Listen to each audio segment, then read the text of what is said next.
guys, we've been talking a lot about centers, and so in today's video I wanted to talk about actual centers that my kiddos are doing like right now. Right now.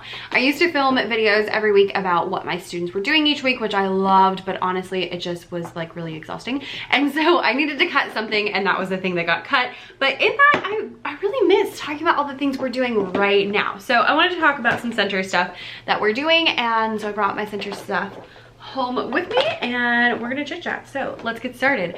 All right, so first of all, we'll just go through the grades. First grade isn't doing any centers right this minute because we're still, you know, building up to doing the things, but second grade is doing a couple of things. So two things in particular that we are working on is, number one, we're just starting to talk about high and low, which is eventually going to turn into so and me. So I got these really fun, completely unnecessary acrylic pumpkins off of Amazon.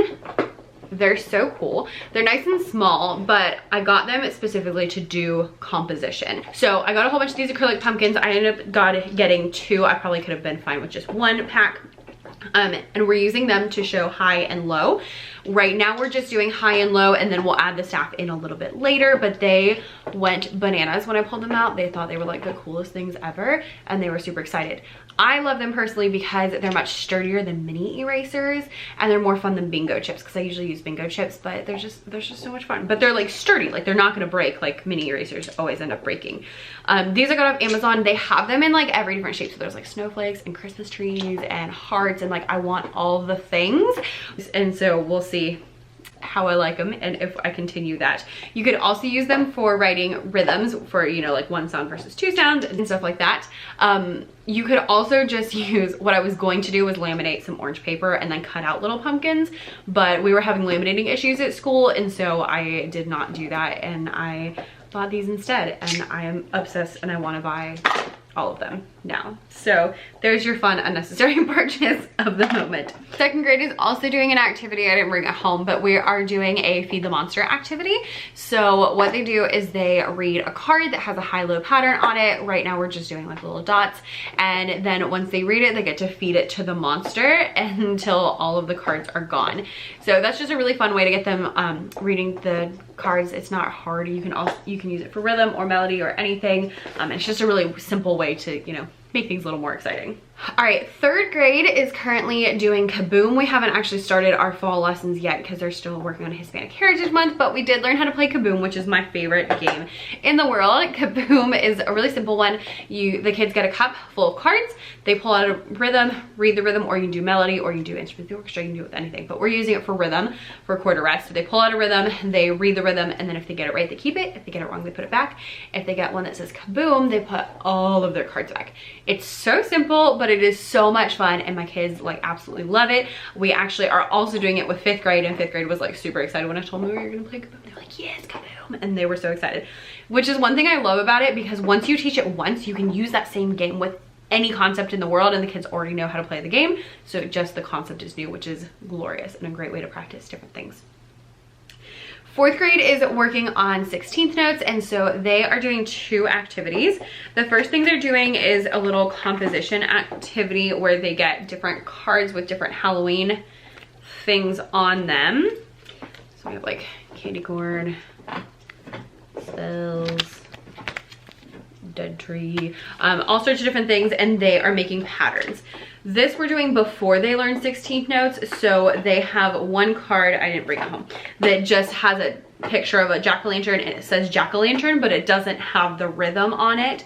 So the other ones have the rhythms that we know, and that one does not, which is an easy way to differentiate or to prep an activity. You can just have, you know, the one card that doesn't. Anytime you purchase my composition cards, they always come in regular notation, stick notation, and no notation. For that reason, you can use, you know, if you're doing a new rhythm, you can use that new rhythm with just the card and not an actual thing, so they can just use the word. So they'll make, you know, whatever pattern they want. It might be like ta, ta, jack-o'-lantern, ta, okay? Then after we learn 16th notes, because I see my kids for a week at a time, we are doing really easy just dictation on the whiteboard. So the kids get a whiteboard, they get a marker. I say a rhythm and they write it down because they usually have a teacher group, or sometimes I have them do it in partners. One partner says a rhythm and the other one writes it down, or they write it down and then flip it over and the other kid has to read it. So a couple different ways that you can work on that. Really fun, really easy, and the kids are always really excited and have a really good time writing with whiteboard markers. Really simple, but a really good way to add extra things. And anytime I have any money, like from a grant or from, you know, the school, I always ask for whiteboard markers. That is like always number one. And they're like, what do you need? I'm like, whiteboard markers every time, so that we have plenty. Speaking of whiteboard markers, we're also doing 4th and 5th grade, this roll a measure game. So this is gonna be in my TPT shop. It's probably not yet, but eventually it will be in my TPT shop.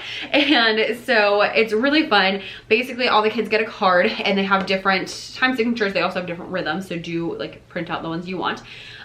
They roll the die, and then whichever, yes, 1 is a die, 2 are dice, I know, but they roll the die, and then whatever they land on, they write that rhythm. So if they get a 1, they write a top. And then it's the next person's turn, next person's turn, next person's turn. Next time it comes to you, you write, you know, do the same thing.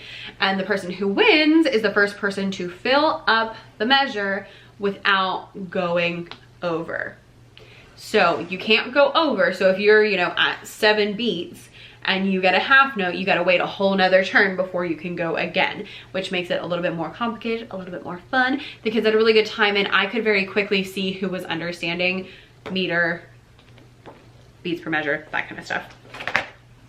We also had a couple of written activities. So one activity that the kids were writing down is actually for 5th grade. 5th grade got a paper that had a bunch of different Halloween pictures and words, so like vampire, ghost, and they had to sort them by the different rhythms. So whether it's quarter note, 8th notes, triplet, because that's their new rhythm, or 16th notes, and they had to color them accordingly. So like if it was 16th notes, then they colored it red. If it was triplet, they colored it blue, or whatever the colors I picked, I don't remember. So that's a really easy way. I love things like that because like they're just like, oh cool, we're coloring, but I'm like, no, you're actually doing things. 5th grade also played Kaboom, and 5th grade also did the composition activity with the composition boards that are included in the product. So they look like this, and they have different ones. There's also some that just have boxes and no time signatures, if you're not quite there yet. And so they had to pick a card with whatever time signature they picked. They had to create a pattern with that time signature, read the pattern, and then so 5th grade picked a card, made measures that are correct, and then they played those on the instruments.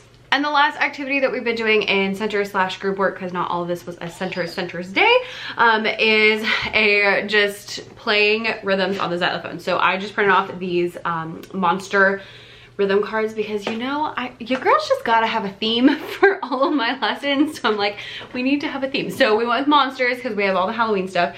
So just print off the little monster rhythm cards, and the kids picked a card, played whatever that rhythm was on the xylophones, because we're starting to work more on melody. So I'm kind of like inching my way in. So today they just, you know, played whatever they wanted on the xylophones with that rhythm. Next time they're gonna have like a certain letter they have to find to play, and we're kind of building up to treble clef and melody that way. So that's a really easy, fun thing that you can do. So that's a really easy thing you can do with any kind of flashcards, and just having the cards make it a little bit more structured. And then you can also have the kids make like a longer thing with theirs if you would like to do that as well. And lastly, I didn't bring it home, but another fun favorite is the write the room activities. So this can be done as a writing, like an actual write the room activity, or you can do it as a center. So traditionally, in my products, you get 10 cards. You can either use 5 or 10, and you put them around the room. The kids like do scavenger hunt style, find the rhythm and then, or the melody, and then they copy that or write the answer onto their recording sheet.